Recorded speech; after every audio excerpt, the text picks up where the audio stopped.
The early days of hip hop, this is for super funk, and I hope your parties are successful forever. So here it goes. So the early days, the parties were in several ways. One, there was the outdoor jam. There was the outdoor party.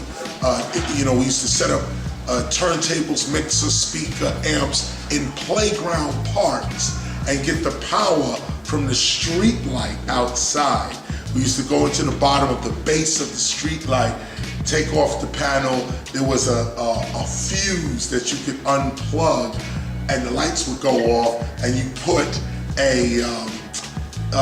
you would twist on another sort of socket, twist it on, and it had a bulb and two outlets on the side, and that's where we used to get power from the street light right there.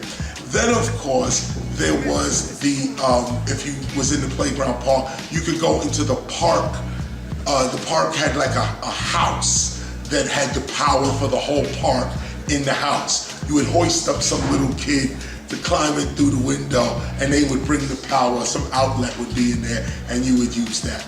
Now before that, before we was in the parks, we was in the houses, in living rooms, in bathrooms, and kitchens. They were called house parties.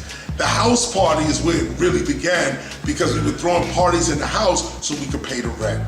They were called rent parties first. Rent parties turned to house parties. House parties turned to outside street jams. So this was the first way that it started. Now the outside street jam went back into this thing called the discotheque.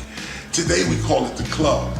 But back then it went back into the disco, and when it went back into there, that's when DJs started getting paid to mix records inside the club. You come in, you hear the DJ play, and you're paying money for drinks or whatever it was, and that's what it was. It became a club in that sense. So these were the early ways in which we used to start really partying. It started as a survival technique. Come on in my house and party so I can pay my rent.